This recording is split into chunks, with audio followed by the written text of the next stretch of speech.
calling to order the March 2nd, 2015 regular meeting of the 35th Council of the City of Berkeley. Ms. Boucher, would you please call the roll? Councilmember Baker. Here. Councilmember Blanchard. Here.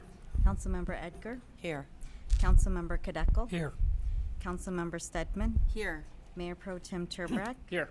And Mayor O'Dwyer. Here. The first order of business is the approval of tonight's agenda. Is there a motion to approve tonight's agenda? Move to approve tonight's agenda. Move to approve by Councilmember Kadekel. Support. Support by Councilmember Blanchard. Ms. Boucher, would you please call the roll? Blanchard. Yes. Edgar. Yes. Kadekel. Yes. Stedman. Yes. Turbrack. Yes. Baker. Yes. O'Dwyer. Yes. And now please stand for the invocation. We have Pastor Adam Grow with us. Let's pray. God, we thank you so much for this evening you've given us. We thank you for these city servants here before the table here and the sacrifice they give and the sacrifices given by their families and their spouses as they commit so much time to the good of this city. And we just ask your blessing on this evening, ask your blessing and protection on all our city public safety in light of all the country and the abuse and attacks towards police. We pray your protection over our police force in the city of Berkeley. Pray they give wisdom tonight to all discussing the city business here, that you would be honored and pleased with what happens here tonight. In Jesus' name we pray. Amen. Amen. Please remain standing for the Pledge of Allegiance. I pledge allegiance to the flag of the United States of America and to the republic for which it stands, one nation, under God, indivisible, with liberty and justice for all.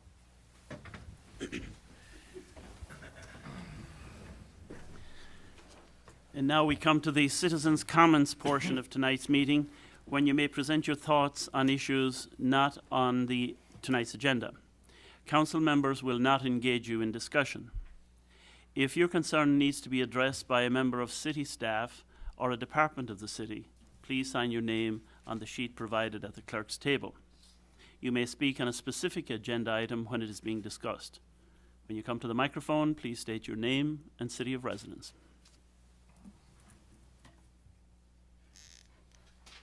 And having said all that, no one is coming to the microphone, so we move along to the consent agenda. Ms. Boucher, would you please read the items on tonight's consent agenda? Approve of the minutes. Matter of approving the minutes of the regular 35th City Council meeting on February 2nd, 2015, and the work session of February 6th, 2015. Warrant. Matter of approving warrant number 1287. Is there a motion to approve the consent agenda? Motion to approve. Motion to approve by Councilmember Stedman. Support by Councilmember Baker. Are there any additions, corrections? Hearing none, then Ms. Boucher, would you please call the roll? Edgar. Yes. Kadekel. Yes. Stedman. Yes. Turbrack. Yes. Baker. Yes. Blanchard. Yes. O'Dwyer. Yes. And now we come to the regular agenda. Ms. Boucher, would you please read item number 1 on tonight's regular agenda? Recognitions, presentations. Matter of any recognitions or presentations from the consent agenda. Seeing none, then we move on to item number 2. Ms. Boucher, would you please read item number 2? Motion number M0815, matter of amending the Woodward Dream Cruise Ad Hoc Committee 2015, appointing Mark Kuhn as a resident representative and Knox Cameron as a representative from a Berkeley business. Is there a motion to approve M0815? Move to approve M0815. Move to approve by Councilmember Kadekel. Support. Support by Councilmember Blanchard. Mr. Sessa. Mr. Mayor, City Council, this is just something we'd like to clarify. That's all that's needed at this time, Your Honor, just for you to consider this change.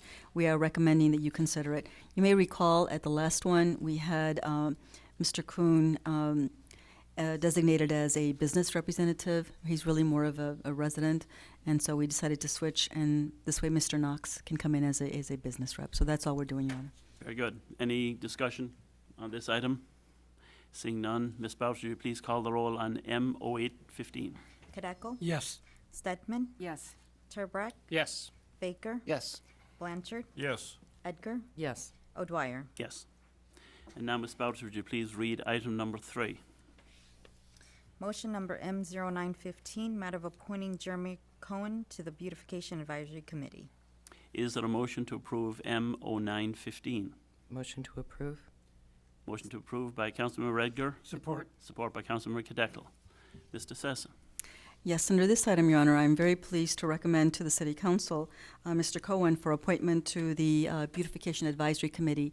I did receive this email from the chair of the Beautification Committee himself. He is also recommending that we consider him. I don't know if he is here this evening with us. There he is.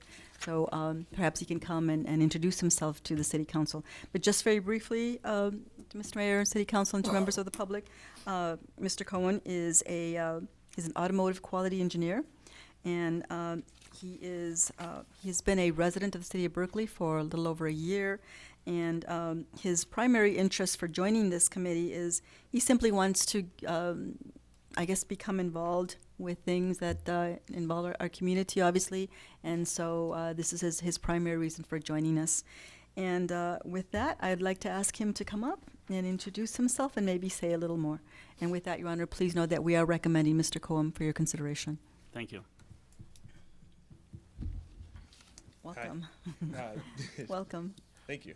You pretty much hit on most of the points. I moved to Berkeley about a year ago, and I saw joining the committee as a good opportunity to volunteer in the community, volunteer my time, volunteer my efforts, and look forward to some of the projects that they've planned for this summer and moving forward. Thank you. Well, thank you. We're delighted you're in our community and bring the same spirit of volunteerism that is so widespread in our city. So I think you're going to find plenty of opportunity to express your talents in the variety of commissions and committees we have in the city. So we're glad to have you. Thank you. I look forward to it. Thank you very much. Any other discussion, questions? Hearing none, then Ms. Bowser, you please call the roll on M0915. Stedman, Yes. Turbrack, Yes. Baker, Yes. Blanchard, Yes. Edgar, Yes. Kadeco, Yes. O'Dwyer. Yes. Now, Ms. Boucher, would you please read item number 4? Motion number M1015, matter of authorizing the Knights of Columbus, 2299 West 12 Mile Road, Berkeley, Michigan, to conduct a Tootsie Roll Drive in the city of Berkeley on March 27th through March 29th from 7 a.m. to 6 p.m. Is there a motion to approve M1015? Motion to approve? Motion to approve by Councilmember Stedman, Support. support by Councilmember Blanchard. Mr. Sessa. First, Your Honor, before I begin, let me ask, is there a representative from the Knights of Columbus this evening? Nope. Okay. Mayor and City Council, please know that Public Safety has reviewed this request, and they are recommending it for your consideration. For our viewing public out there, everyone, please know that they're looking to begin collections, as Boucher stated, and they're looking to start the collection somewhere between 7 a.m. and conclude by 6 p.m. on the designated dates. They're going to be collecting from various businesses located within the city of Berkeley and the Coolidge intersections, as I already mentioned, 12 Mile, Catalpa, and 11 Mile.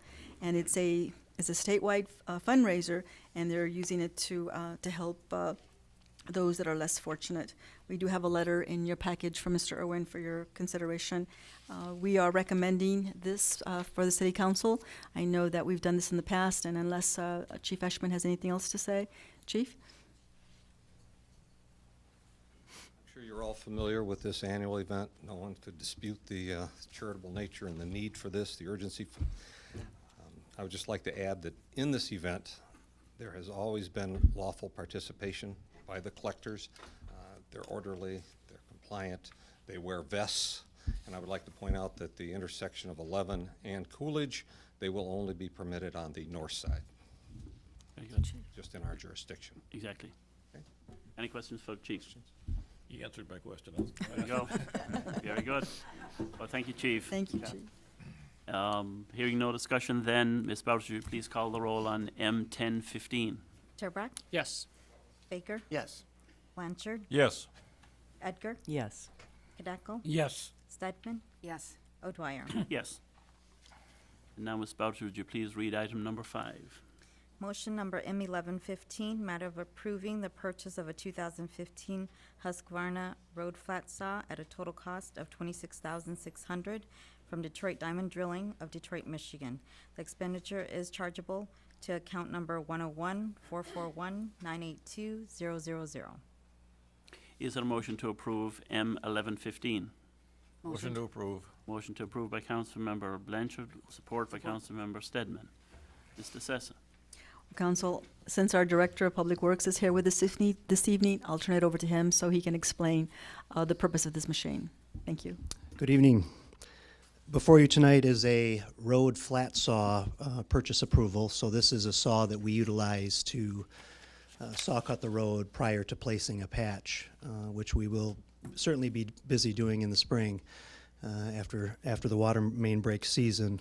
We went out to bid on this item recently. It was budgeted in our current fiscal budget. It also was identified in our capital equipment replacement plan, replacing a 1983 unit that we've just had a handful of problems with, and it's time to purchase a new piece of equipment. We did go out to bid, and we received bids from 3 bidders on this. Detroit Diamond Drilling was the low bid. It's a company we've actually worked with before, so I am comfortable working with them. It's not a new company for us, and they also provide the service for this particular piece of equipment. So I'm recommending that we move forward and purchase the item. We did budget $30,000 in the current fiscal budget for this item. Any questions for our Director of Public Works? Councilmember Cadet. Thank you, Mr. Mayor, and thank you, Mr. Schuler. Not a question, just a comment. You mentioned 1983. Once again, you're showing the fiscal responsibility, 32 years old, since 32 years since we replaced it. How long do these newer ones last? Year's? You know, for this piece of equipment, 10 to 15 years, I think, very easily. Obviously, it's not a piece of equipment that goes out on a daily basis by any stretch. I know we've rebuilt, Sean, our foreman, I know that they've rebuilt that 83 unit a few times, so we got every dollar out of that machine that we possibly could, and it was time to move on. It was just getting tired, taking longer to saw. It was just not productive, so I know the guys are very much looking forward to this new machine and cutting right through that concrete. Thank you, and I know there's a nice smile from Mr. Sabuda when you mentioned that. So, Any other? Councilmember Blanchard. Thank you, Your Honor. We've also budgeted for a trailer for this, right? Are you planning on getting that in the future?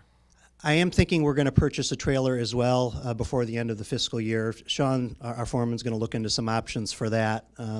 My personal opinion is, you know, if we're going to buy a new machine, the trailer is also quite old. I think it's time to buy a trailer as well. We've budgeted $5,000 for that. That's an additional $5,000. But we're going to spend a little more time researching it because it is a specialty trailer and how we want to proceed with that. So we may end up using the old one, but I think we'll be probably purchasing a new one. Okay, thank you. Councilmember Baker. Thank you, Your Honor. Thank you for this, and again, kudos to the team for keeping the old one alive as long as they did. Timing questions. So, how do they have these things in stock? Is it special? Do they build it for spec? How does it? How? I do believe they have this in stock. I think it was 2 to 3 weeks they identified after we give them the purchase authorization. So we should have it pretty quickly. They have these in stock. I did confirm that. So Great. a couple weeks and we should have a new unit in place. Nice. And will we salvage the old? Does it go to auction? What? I put a contingency in the bid for a trade-in, and they offered $500 for our existing saw.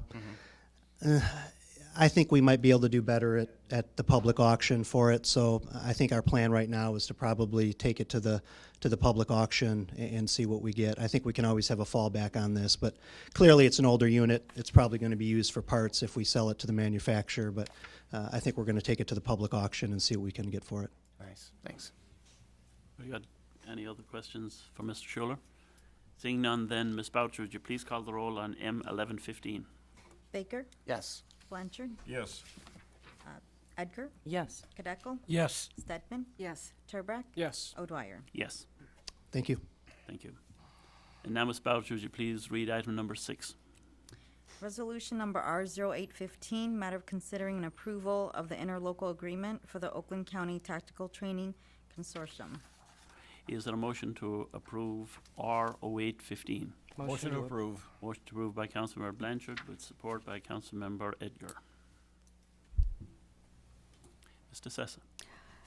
Council, under this item, I know that I've discussed this very thoroughly with Chief Eshman, And what I'd like for him to do is come up before the city council and the public and describe the purpose for us joining. I know that Chief Eshman is very interested in becoming a part of this consortium.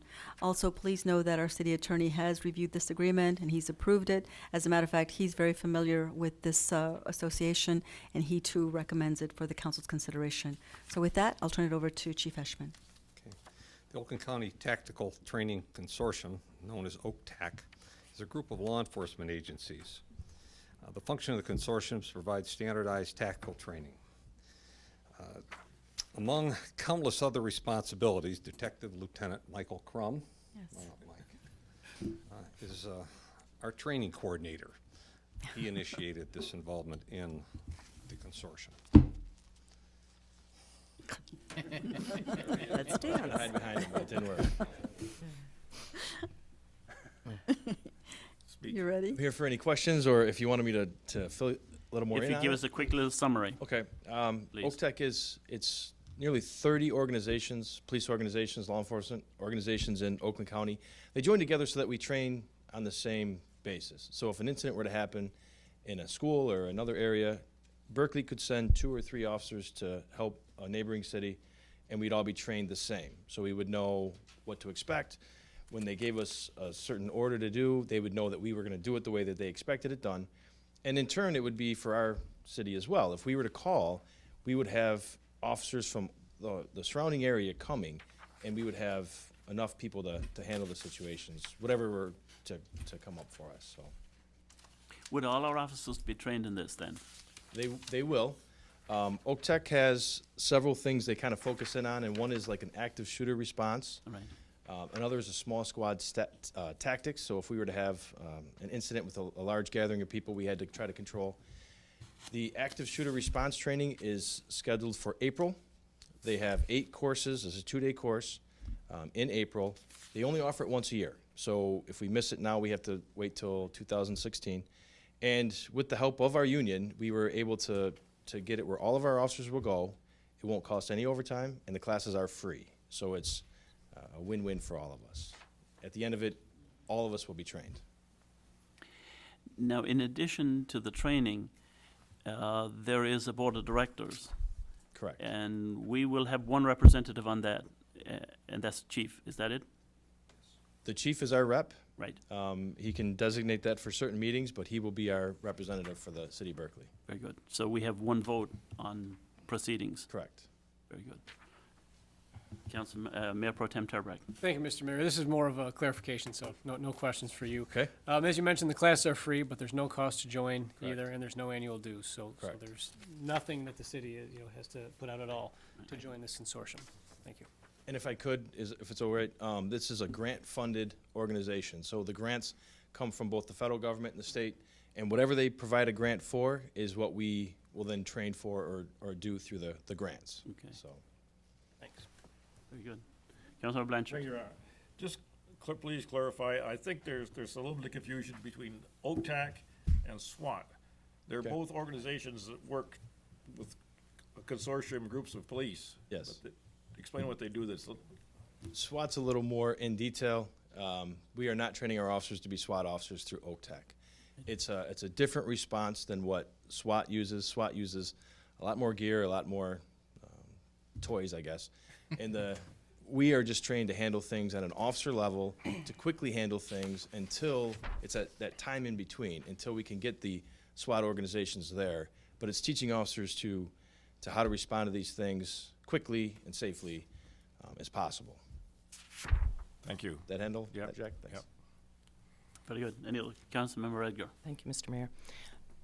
Is there any addition, you mentioned the toys, is there any additional equipment or weaponry that would be That's a great necessary for question. this? That's a great question. There really are. There's a long list of things that they've purchased through grants, and I don't have that all memorized. If I could look down at my notes just real quick, but there are 8 different trailers.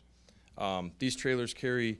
Some of them have riot gear, and there's 2 sets of riot gear in 2 different trailers. They move them around based on what's going on at that time. For example, during the Dream Cruise, if we were concerned, they would move a trailer down to Berkeley. We would have that trailer at our disposal with the officers who would respond with that. There are portable barricades in case we had something we needed barricades. There are ATVs that they have on trailers. There are ammunition. That's when we train, different things they have, which is expensive gear. All of this is bought through the grants. So And it's would be at our disposal or whatever other community would find it necessary to use. everybody that's a member of OCTAC, yes. Nice. Thank you. Councilmember Cadeckel. Thank you, Mr. Mayor. Thank you, Lieutenant Crum.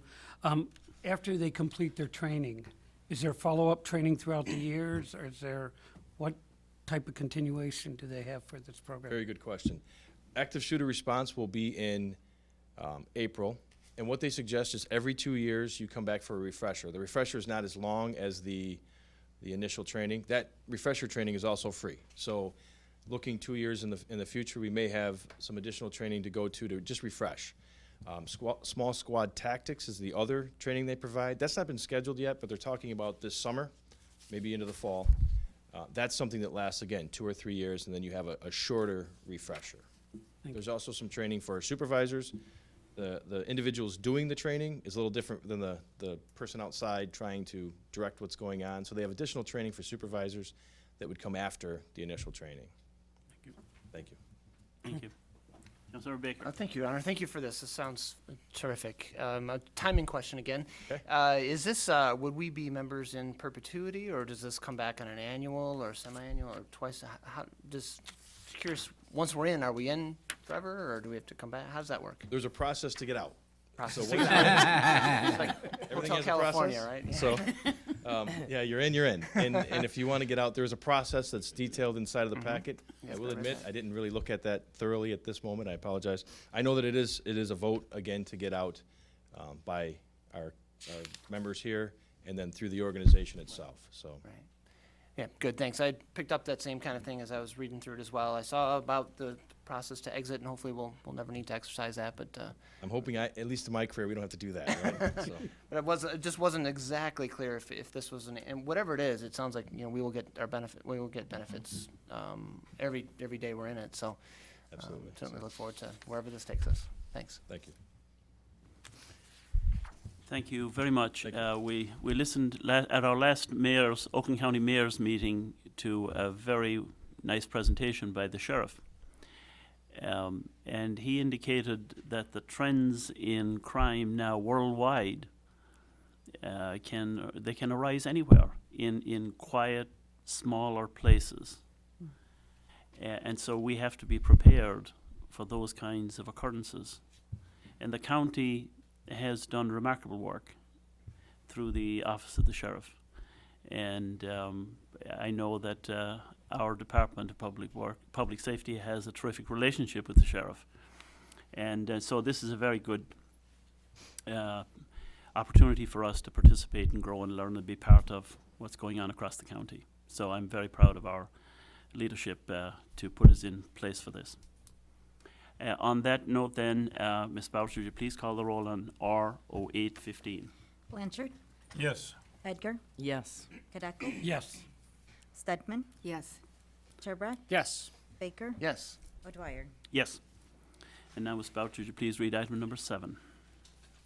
Motion number M1215, matter of authorizing the purchase of 4 rifles from CMP Distributors Incorporated at a cost not to exceed $6,448.30 from the Drug Forfeiture Fund, account number 295-174-982-000.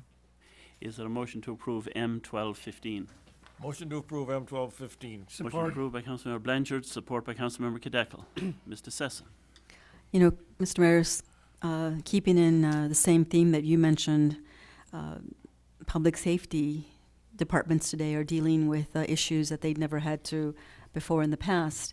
And I know that Chief Eshman had discussed this matter with me numerous times, especially when it came to the acquisition of rifles. I know that our public safety director has been very careful when he decides to purchase any type of weapons for our public safety department. He does a lot of research for that and comes up with some very good recommendations. So this next item, as you know, is to purchase some rifles. and he's put together a report, and I'll let him give the report so that you can explain, Chief Eshman, exactly how and why we need these types of rifles and their purpose. But again, we are recommending this for your consideration, City Council. If you approve this item is not going to be funded through our general fund. We are going to be using drug forfeiture funds. They do meet the requirement, and we do have sufficient funds to purchase this. So with that, I'll turn it over to Chief Eshman.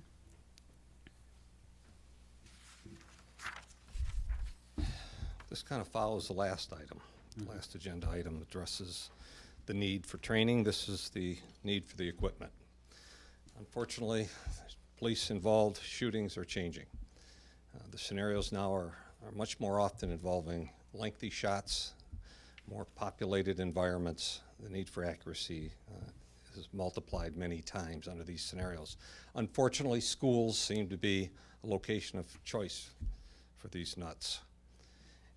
But can be shopping areas, sporting arenas, anything. But I'm sure everyone here understands. You watch television, listen to the radio, read the newspapers, you understand what's going on. Most departments have now moved towards rifles. Shotguns were a thing of the past. There still is a use for those, but rifles are more and more becoming the tool of the trade. Indeed, for the training next month, we will need the rifles. Next comes down what caliber do you choose, what weapon? The .223 caliber is the weapon of choice, similar to M16s in the military or AR-15s, recreational use. It's not automatic as an M16 would be. It's semi-automatic, just as our handguns are. The round is very light. It's about 1/3 of the .40 caliber Glock. Slug, yes. There's one right there. We may want to see it. There we go. It's like a .22, a small Yep. .22 with a lot more powder. This is what we have currently. This is the 40, and this is the 223. But the actual projectile coming out, Is the slug, is a smaller version. So therefore, it's a very fast round. Depending on which bullet you buy, it can be frangible, it can break up when it hits things, it can be more penetrating, but it offers a compromise between effectiveness, stopping power, and safety. It won't go through a house and injure someone. Once it hits, it's done. You know, these conversations are very difficult. We hope that this never is needed here in Berkeley or anywhere else, but unfortunately, being realists, we know that will most likely be needed somewhere else. Knock on wood, it isn't here in Berkeley. But in the event that it is, we want to be properly equipped. Prepared. So we checked with various manufacturers once we identified the weapon that we wanted, and we got it at the cheapest price. And we are going to buy 4 of them with your approval to outfit the cars. They'll be carried in the cars and checked in and out at the end of the day. Okay, questions for the chief? I have a comment. Councilmember Blanchard. Thank you, Your Honor. I think that the weapons that you spec are very good. It's a good balance with the weapons, the sights, and the lights that you spec. Give a good balance and give us what we really need and at a really good price. There are more expensive sights you can get, but looking at the differences between the Aim Pro and the next version up, which is about $200 more, I think this is good for us. It is very effective. Right. It's a non-magnified Right. red dot sight. So when you look into it, the dot is where the gun is aiming. It appears, the dot appears to project out in front of you, Okay, but it doesn't. Wow. very good. Well, Berkeley is the 5th safest city in the state of Michigan, thanks to our public safety department and all our residents who work with you to make it so. And we want to keep it that way. And so this purchase is one step forward to ensure that our people are safe and our officers are safe, and that we are ready for any criminal activity that may arise. Any other questions? Thank you, Ms. Boucher. Please call the roll on M 1215. Edgar, Yes. Kadeko, Yes. Stedman, Yes. Turbrack, Yes. Baker, Yes. Blanchard, Yes. O'Dwyer. Yes. And now, Ms. Boucher, please read item number 8. Ordinance number 00115, matter of considering the first reading of an ordinance to add Article 13 valet parking to Chapter 30 businesses of the City of Berkeley City Code to add the city's valet parking rules. Set date certain March 16, 2015. Is there a motion to approve ordinance 0115? Move to approve 0115 with set date certain March 16th, 2015. Is there a seconder? Support. Support by Council Member Edgar. And the motion is made by Councilmember Cadeckel. Mr. Sessa. Mr. Mayor, City Council, you may recall at our last council meeting, we did have a work session on this item. As a matter of fact, you asked us to take this back to several members of our organization. We did present this formally at a DDA meeting, so we did receive input from them. And we also asked input from the City Planning Commission as well, and I know that they took time on this as well and discussed it very thoroughly. And then we also sent it to the chamber, and they too provide us with insight. With that, with everyone's comments brought together, we turned it over to our city attorney, and he made the appropriate amendments as he saw fit. And today, before you, is what he has prepared. I'd like to turn it over to our city attorney now and see if he'd like to comment on this further. Mr. Sterin?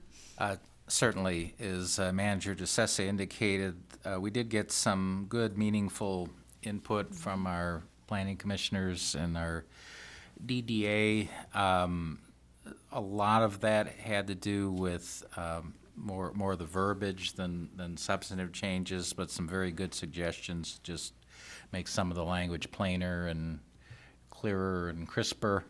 And so we incorporated almost all of that.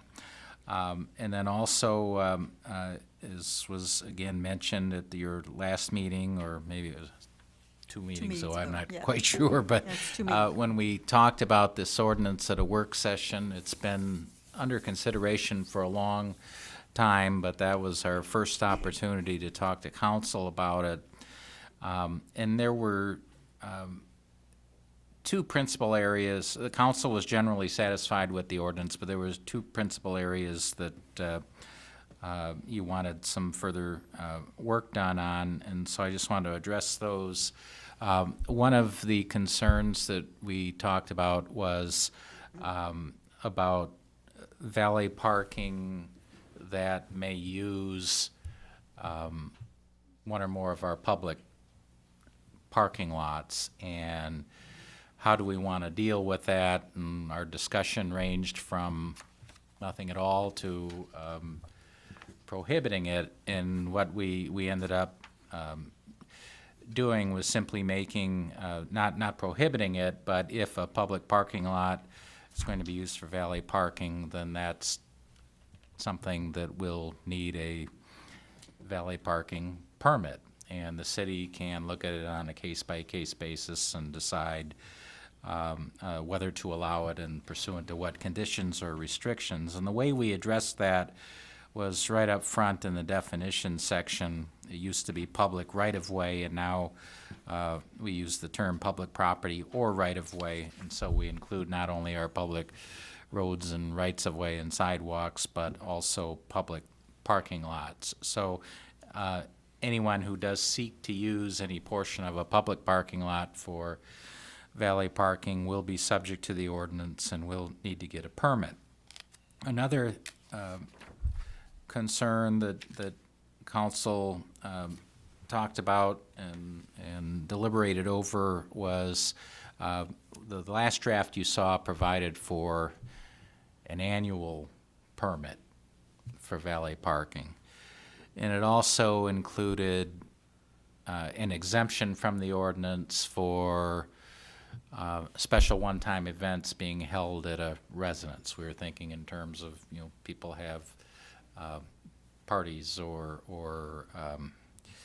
recitals or weddings or whatever, graduation parties.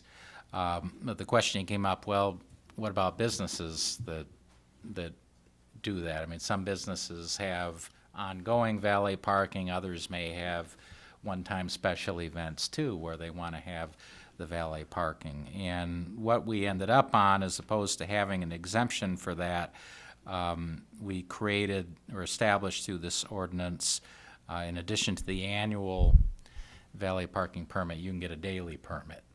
And there's a fee schedule. I actually think that's the next item on our agenda, is we'll be talking about the fee schedule related to that as well. So that's how we'll deal with that for the non-residential properties that need it on a one-time basis or a periodic basis. They'll have the ability to come in and get a daily permit from the city. Beyond that, the ordinance is substantively the same as what you saw before. Like I said, we did some tweaking and some verbiage changes just to make it read better. But beyond that, substantively, it's what you saw before. And with that, I'll be happy to try to answer any questions you may have. Thank you. Any questions for our attorney?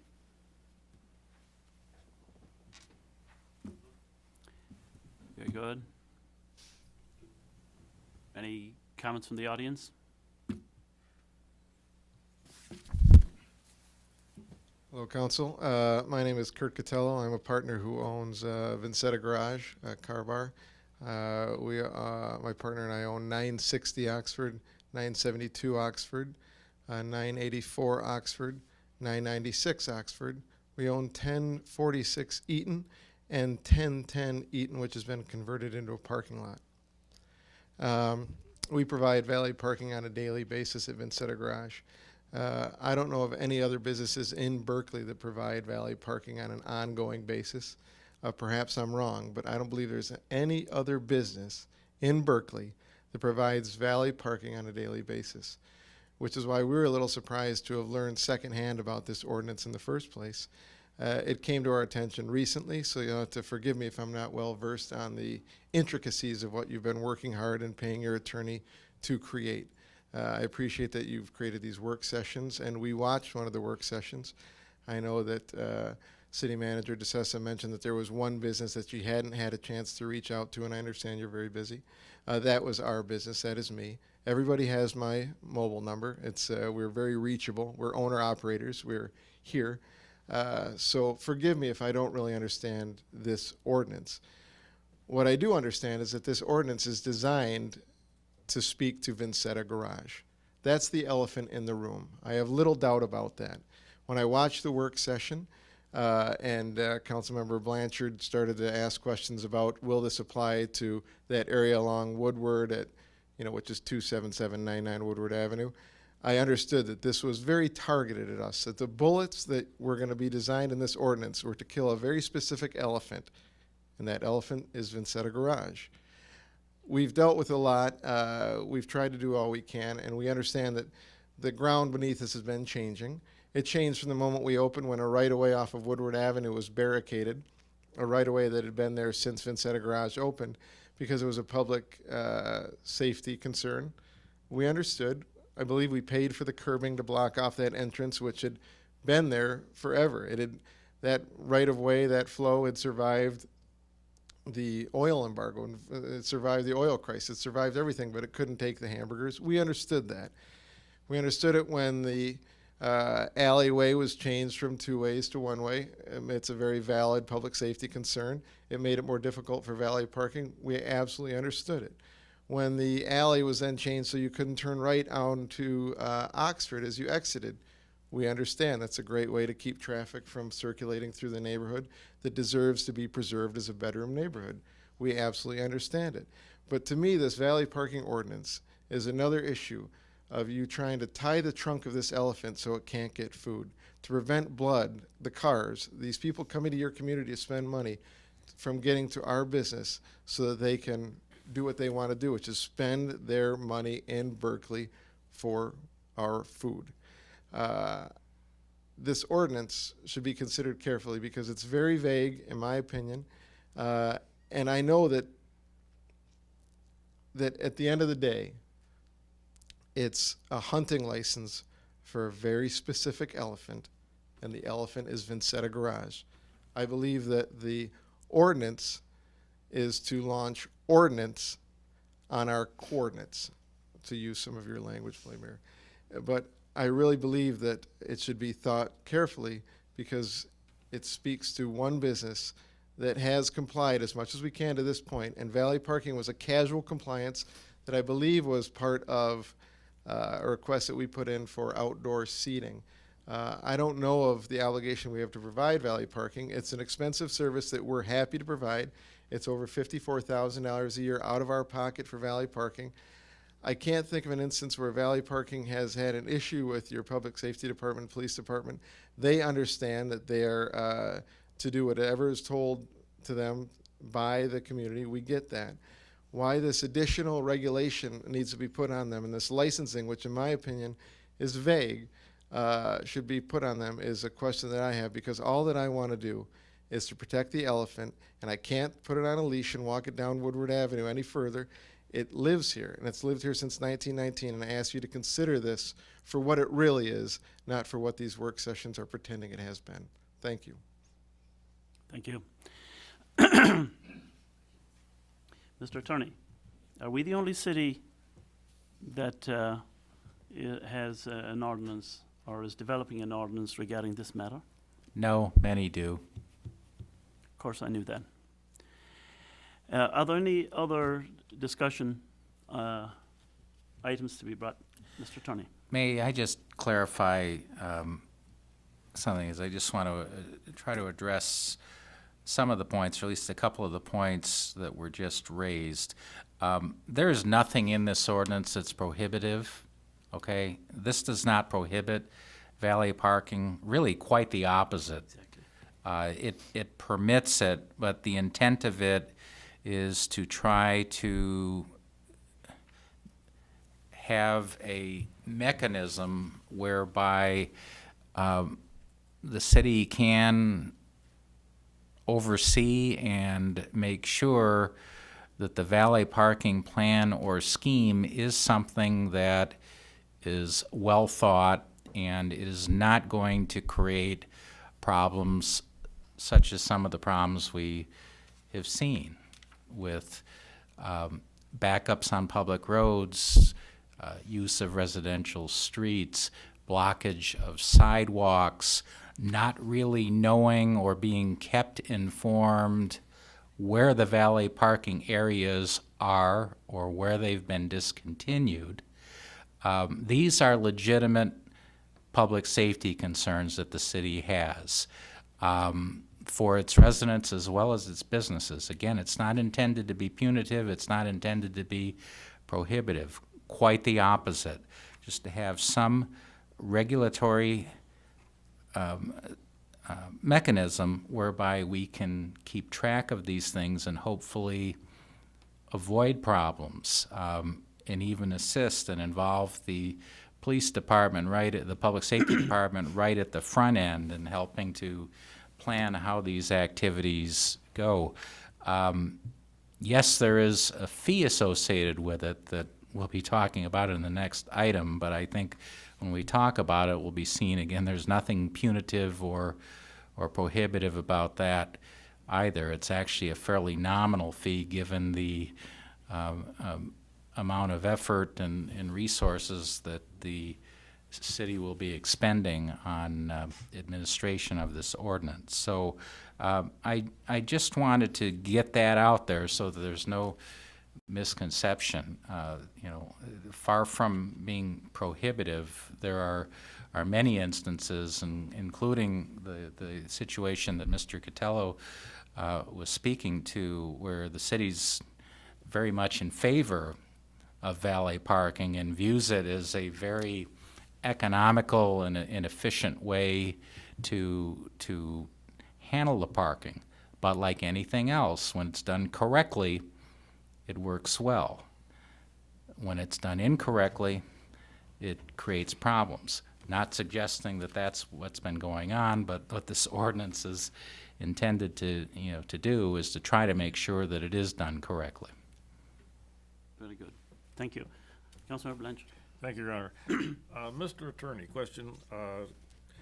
If a valet company was parking cars on city property, public property, and someone had, by chance, were injured, couldn't the city be held liable if they didn't ensure that the company doing it didn't have the proper insurance? Well, That's one thing we're doing here is ensuring that this company has proper insurance to transit the city roads with somebody else's vehicle and park them on city property. Well, yeah, I mean, that's a public safety measure, and it's not just to make sure that the city itself as an entity is protected, but just to make sure that the people who are being charged with the responsibility to move these vehicles and to drive them, to transport them on public roads are going to be people who are properly insured, and that the company is properly insured too. I mean, the insurance requirements that you see in this ordinance are very typical of, in fact, it's pretty much the standard insurance requirements that the city requires in all of its contracts with vendors, whether we're purchasing things, whether we are contracting for services, or whether we are issuing permits or approvals for people to use city property or do work on city property, or for various activities, including even we approved some activities this evening where you will have organizations who will be soliciting funds for charity out in the streets. I mean, they're required to provide insurance too. So there's nothing unusual about this requirement, with the one exception. There is garage keepers legal liability insurance required. We don't require that for a lot of things. The reason it's required here because that's insurance that is provided when somebody, whether it be a valet service, whether it be an auto mechanic's garage or whatever, when you're entrusting your vehicle to someone else, it's insurance that protects against or protects for that service. So yeah, it's fairly typical that we require it. It's for again, public safety reasons, and again, consistent with my first answer to the mayor, it's not something that's unique to Berkeley. You'll find this. You'll find these same type of insurance requirements in virtually every other community in Michigan. Thank you. Mayor Pro Tem Tebrick. Thank you, Mr. Mayor. Part of our job is to not only address things that are happening right now in our city, but to have the infrastructure and support for those things in the future as well. To me, at least, looking at a valet ordinance now makes sense because that's something that we want to support for the future growth of our city. There are potentially a number of businesses that would like to do valet parking in some sort, maybe on 12 Mile or somewhere else. It seems that we might actually be a little bit behind the times on not having any kind of valet ordinance, which is why we're doing it now. Again, I want to reiterate, this is not punitive, and it's not meant to be looked at that way. I understand, Mr. Cataldo, that you may feel that way because you happen to be our biggest valet service right now, I suppose, daily, as you mentioned. I don't know how many businesses do that, but that's not the intent of us here. Our intention is to make sure, at least my intention, I don't want to speak for my colleagues, is to ensure that our residents are safe, our businesses are safe, and they can operate, and we don't have any issues now or in the future. And that's the point of this for me, which is why I support this ordinance. So, thank you. Thank you. Mr. Sess. Mr. Mayor, I just wanted to also add that I concur with the city attorney's comments. He did a lot of research on this, and he looked at other ordinances from other cities. I know he did that, and that's been a concern in our community. And now we have something that we can utilize, not just for everyone. And it's probably, as you said, long overdue. I know that the city planner has mentioned this to me several times, long in the past as well. And as Councilman Turbrack mentioned, we're doing this because this is something for the future, to make sure that we have the proper direction that we can give, not just to myself, but also to the staff, to public safety in particular. How do we address these issues when they occur? And yes, we do get calls from residents who want to do these sorts of things all the time. And the same thing for some of our businesses that are looking to do this. So I do see this type of service being used more and more now. And again, just to reiterate, this is a first reading. If anyone has any comments or concerns about anything that's written in the ordinance, this is when we ask the public to say something to the city council about this. It does have to go for a second reading, which again, at that time, if there was something that the council wanted to change or amend, then they could do it at that time. So please, if you have a concern about something specifically that's in the ordinance itself, you can address the city council and explain. But anyways, just for the record, Your Honor, and thank you for allowing me to comment. Good, thank you. Councilmember Baker. Oh, yes, thank you. Just to continue that dialogue for just a second, I also like the idea of clarity and transparency, right? I mean, what we're trying to do is provide a safe and welcoming environment for the patrons, for the residents, and also for the businesses to understand here's how we can operate and move forward and have many successful businesses. And back to the earlier comment about the communication campaign, certainly I was there at the DDA meeting when you brought that to that board, and you've mentioned others as well. So I think that, obviously the intent to cover everyone, we certainly want to make sure we do that. And I'm glad that we're part of this process here tonight. Thank you. Very good. Okay, well, it is a significant thing when you hand the keys of your car to somebody. And there's a variety of possibilities that can happen. And most of the time, it works out just fine. They park your car and you get your car back. But historically, we have been all trusting about these matters. And going forward, we need to institute kind of ordinance that protects everybody, protects the businesses, protects the patrons that go to these places, and protects the public, and makes sure that we can all enjoy the restaurants, the businesses, the variety of events that we attend. So with that, if there are no other comments, then Ms. Boucher, will you please call the roll on Ordinance 0115. Hideko, Yes. Stedman, Yes. Turbrack, Yes. Baker, Yes. Blanchard, Yes. Edgar, Yes. O'Dwyer. Yes. And now, Ms. Boucher, would you please read item number 9? Motion number M1315, matter of amending the city's fee schedule effective April 2nd, 2015, outlined on attachments. Is there a motion to approve M1315? Motion to approve. Motion to approve by Councilmember Edgar. Support. Support by Councilmember Kadekel. Ms. DeSessa. Council, when it comes to our fees, usually we place them in a separate item, and that's why this is separate. And this is going to go under what we call miscellaneous fees. And what we're recommending is for the initial license, $200, and then for a renewal license thereafter, $100.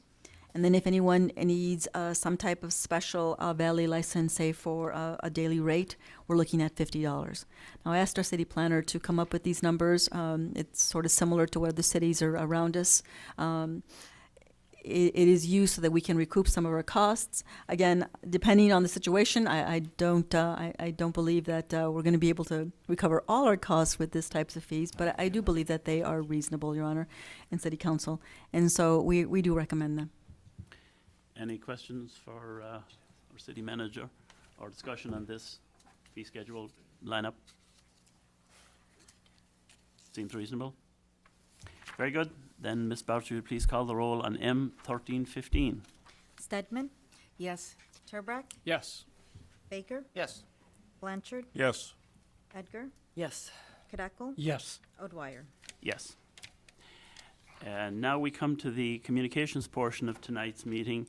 And I do see our state rep here who came in just a little bit ago, and point of personal privilege, then we will let him have the first item on communications. Thank you very much, Mr. Mayor and council members. Apologize for walking in late. I had to go wish my 8-year-old niece a happy birthday before she went to bed this evening. So I was over there. It took a little longer than I expected. But just want to come say hello. It has been some time since I've been in front of you and to talk to the residents at home, which camera I'm looking at here. But want to make sure everyone has my contact information, my phone number, my email, and to always be a resource and always be there when anyone has a question with our state government, has a concern, a suggestion. So I'll do that. The email is robertwittenberg@house.mi.gov. The phone number is 517-373-0478. And proud to say that the district director is Barbara Winter, and Barbara worked with my predecessor, with Ellen Cogan-Lipton. And so she lives here in the district, knows the district very well, and has been a wonderful asset to the 27th district. So I know she'll continue to do that. And Aaron Keel is the legislative director. Aaron previously served with Rudy Hobbs, who was a state representative out of Southfield.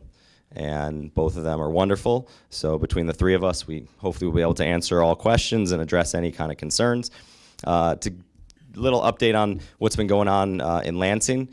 Personally, I was assigned to 3 committees: insurance, health policy, and financial liability reform. And those are the 3. And actually on the financial liability reform, I was named the minority vice chair, which was actually a nice honor as a freshman coming in. There were only a few of us that received that honor. So haven't had a lot that's come through so far. With term limits, and we have something like 43 or 44 new reps out of 110. So it's a large turnover. There's a lot of it's a long education process. So I know on our health policy we have 9 weeks of presentations from various stakeholders and departments from the government. So we haven't voted on anything there.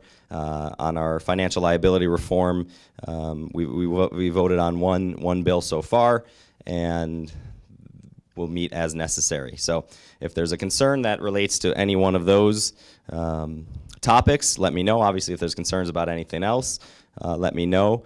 Obviously, I will be fighting, and I've spoken with most of you and talked to all the other council members and mayors and city managers of, we have there's 7 communities in this 27th district, very diverse but wonderful district. And I know that over the last 10 years or so, they've just cut and cut and cut away from our local municipalities. And that is something I'm strongly opposed to, because when there's an issue, you're going to call your local government. You're going to call your public safety officers, police and fire, and they need the resources necessary to provide those services for our residents. So I will fight to get some of that funding back here.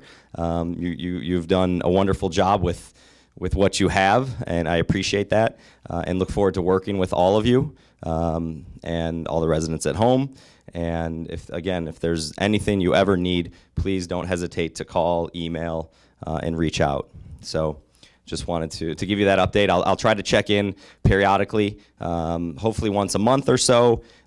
We also will have coffee hours. We had a couple last month. We publicized those here and also at the Berkley Library.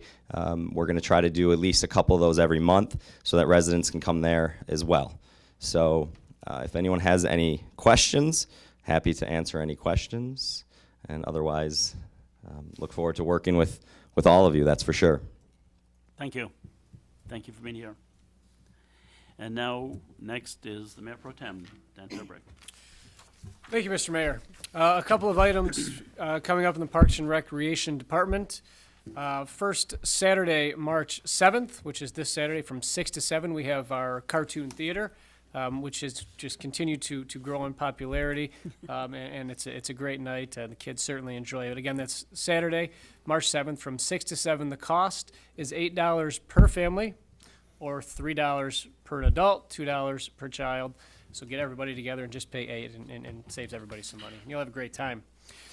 Then we're already looking towards Easter after that. Saturday, March 28th, we have our annual breakfast with the bunny. We have 2 sessions offered, 9 to 10 a.m. or 10:30 to 11:30. They do tend to fill up quickly. They do tend to sell out. So make sure that if you want to have some breakfast with the bunny, that you get your tickets early. They're on sale right now. It's $4 per ticket. Again, that's breakfast with the bunny on March 28th. And then we're already talking about spring break as well. We just had winter break in February with the schools, and now we're talking about spring break coming up. Vacation camp, Tuesday, April 7th through Friday, April 10th will be spring break vacation camps, daily field trips. And the cost for the camp varies depending on how many days you plan on attending and the things going on those days. But again, that's coming up for spring break. So a lot of things continuing to happen in Parks and Recreation. We had Winterfest, and now we're continuing to move forward. We're already looking towards Easter and then spring break. So thank you. Thank you. Councilman Redgar. I just want to thank Mr. Kuhn, Mr. Cameron, Mr. Cohen. Again, these volunteers in our community are what help to make Berkley the wonderful place it is. And of course, public safety is always in my gratitude. Thanks. Thank you. Councilmember Kadek. Thank you, Mr. Mayor. Mayor Pro Tem mentioned Winterfest. I just want to thank everyone that came out to Winterfest. I especially want to thank the Parks and Recreation Department for the great job they did preparing for Winterfest and all the different organizations.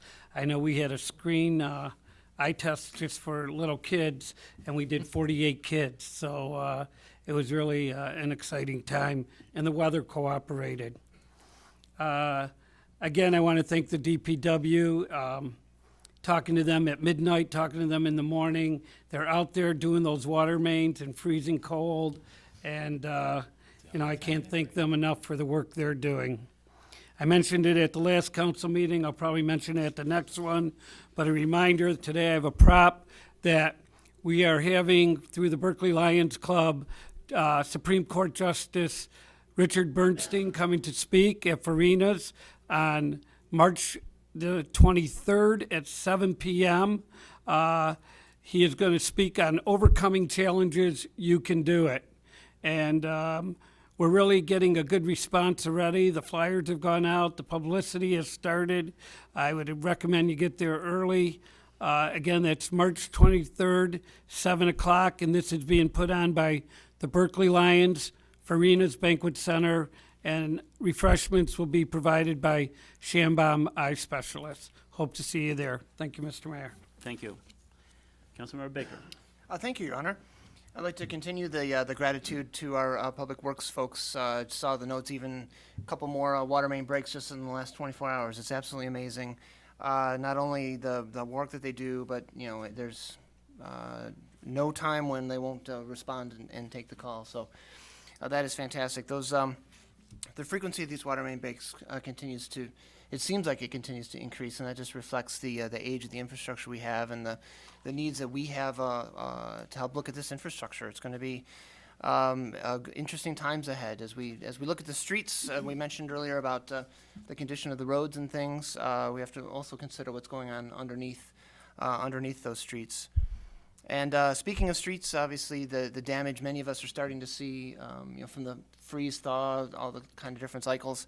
I found a stat: the average Michigander pays $357 a year in vehicle repairs due to the road conditions. And so, if you haven't paid $357 in the last year or so, then consider yourself lucky, because that means someone else paid more than that. There's three major factors associated with fatal vehicle crashes: driver behavior, vehicle characteristics, and roadway features. When you think about the conditions of the roads, those are a significant contributing factor to accidents, which is just not a good thing. As we look to do our construction work on Coolidge north of 12 Mile, that spring it's coming up in the spring. It certainly is going to be well received once it's finished, and that's just getting started with all the kinds of road work that we have around the city and across the state to think about. Continuing on the road work topic for a moment.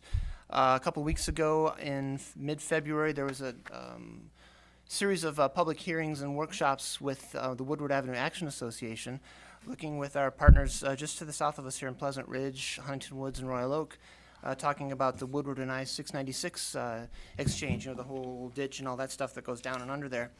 It was a great, well-received public session. Lots of photos and illustrations of the current state and what could be down the road in terms of making that more of an actual usable space and safer to travel for pedestrians and cyclists as well as vehicles, those types of things. So so that was really good. Good report. Again, well received. Standing room only crowd for both sessions, and there's a lot of enthusiasm for that kind of work in the future. So stay tuned for even more of that. And finally, it was Jonathan Sachs who once wrote, "Technology gives us power, but it does not and cannot tell us how to use that power. Thanks to technology, we can instantly communicate across the world, but it still doesn't help us know what to say." So as I think about the things to say, I'd like to just remind everybody, I'm sure you have this on your calendars, this Friday, March 6th is the day of unplugging. I mean, you may have to actually write that on a physical calendar. Don't add it into your day timer, right, or your calendar. So anyway, this Friday, March 6th is the day of unplugging. To see if we can disconnect from the gadgets and reconnect with people. National? Right? Yeah, it's a thing. And so just think about that. Like, I don't know how often we use these things, but if you keep an eye on that stuff, especially you guys heard me talk before about texting while driving, I think that is a bad idea. So put those things away and try to unplug it on Friday. See if you can make it. That would be fantastic. Thank you. Thank you. It seems like you always know what to say, Steve. Council Member Stedman. Well, that really makes me happy that this is going to be a day of unplugging, because I'm going to use that on my grandchildren and see if we can give up the Xbox for 24 hours. Good luck. Okay, the beautification committee isn't very busy right now, obviously, because you can't plant anything, although Doug Deeds is beginning to get his seedlings ready to grow in the greenhouse at the high school. But I would also like to thank Jeremy Cohen for volunteering. It's really nice to have another member. We have so few, and it's unlimited openings, so we have space for other people. And it's a very nice committee, very committed group of people. Good stuff. Thank you. The library, they have a couple of programs coming up.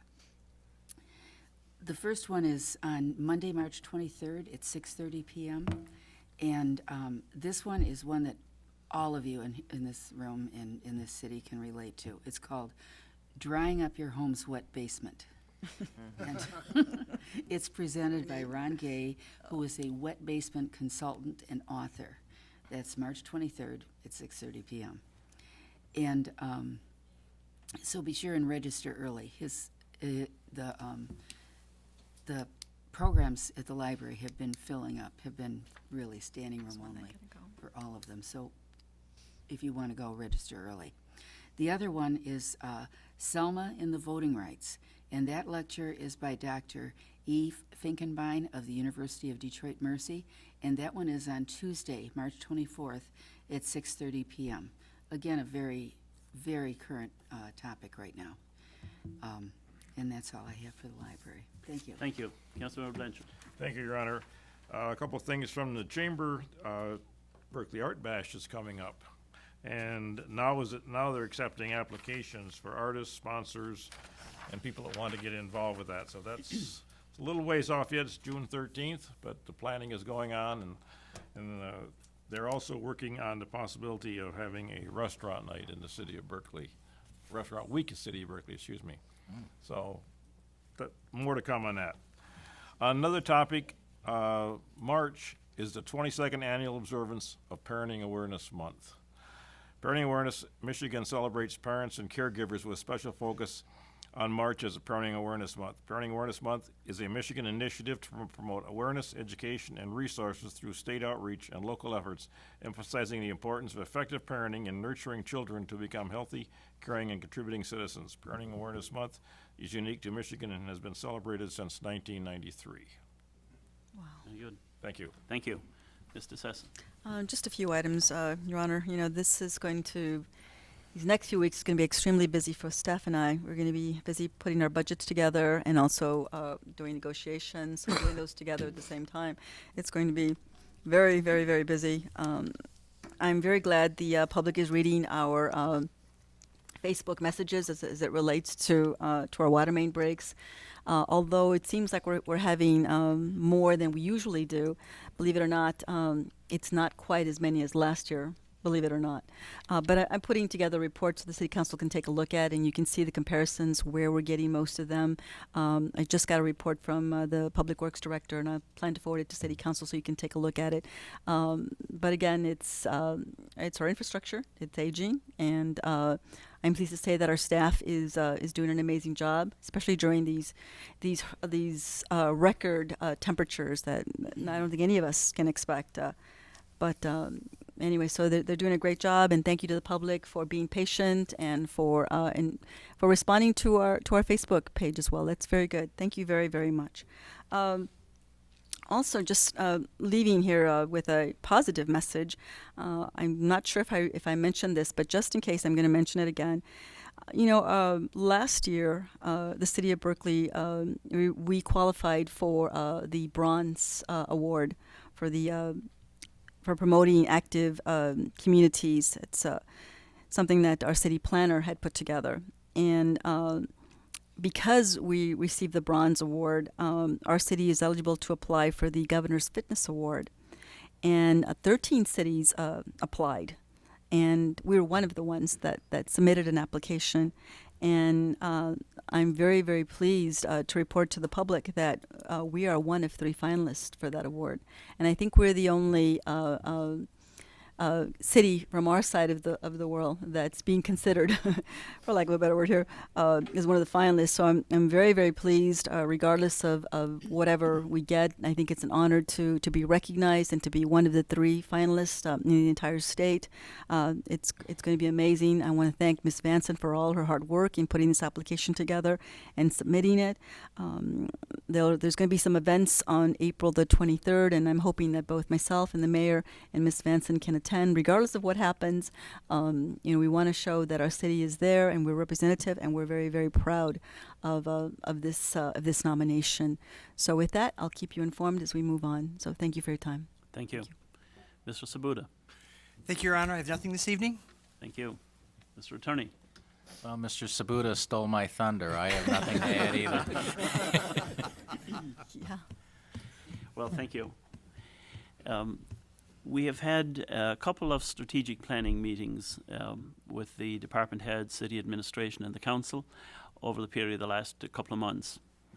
And the effort has been to try to prioritize and think about our way forward with the needs that we have in the city.